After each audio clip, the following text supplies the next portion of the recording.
This is the second video in a series that I've posted here. The first video was called Beginning Stages of Mark Making. This one I'm calling the middle stages of mark making. So as you can see, my work has progressed a little bit and it's getting more involved. And I'm constantly working in here down to two mediums, oil pastel, oil bar, and maybe thinning them with rags with some Gamsol on it. And so I'm still texturing the paper, but pulling out design, shape, and form, and most particularly the line is starting to inform me of a direction to go in organic abstraction, imagery that I'm seeing but repressing at the same time. But this one, I'm getting strong imagery of some kind of abstraction of a floral arrangement in a pot. So I keep pushing that uh, into the realm of what I would call abstract realism, and it's not unlike if you've seen early depictions that Picasso did of a bull. He took a bull that he did realistically, and through a series of process drawings and line work, you can see how he starts to extrapolate the data he needs to create an abstraction of this bull. And I will try to find that image and insert it here so you can see what I'm talking about. So I'm kind of employing that methodology to the feeling I'm getting about a bouquet or flowers. So as this progresses, you're going to see how that develops. And when I get to the end of this video, you're going to see an offshoot that came out of this process. So when you're constantly working day in, day out, you're being fed a lot of imagery, a lot of ideas. And predicated on your style, you try to stay in a tight realm, uh, you're almost running a tight ship of imagery. And what you're trying to do is not flip flop between a lot of different styles, a lot of different images that are inconsistent, incoherent with each other, because your goal is to create a coherent body of work.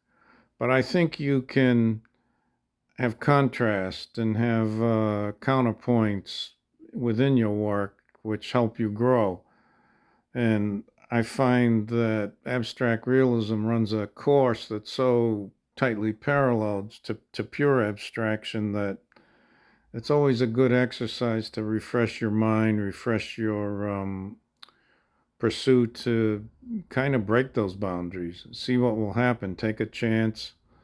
And that's what I'm doing here today. As you look at this, I'm breaking picture making boundaries that I normally stay away from. I try to stay away from an actual recognizable picture. I don't know if this is a recognizable picture to anyone else, but I am getting that feeling once again of a flower pot or a vase containing flowers. And what I'm going to do once I get this piece done and probably another couple days work on it, I will have to let it dry and cure so I can start to seal it. And I will maybe do a video on how I seal the work to do another layer on top. And I'll use a very expensive fixative for oil pastels, oil bars. And then on top of that, I'll do a cold wax process where I cover the whole image with cold wax, let it set up and dry.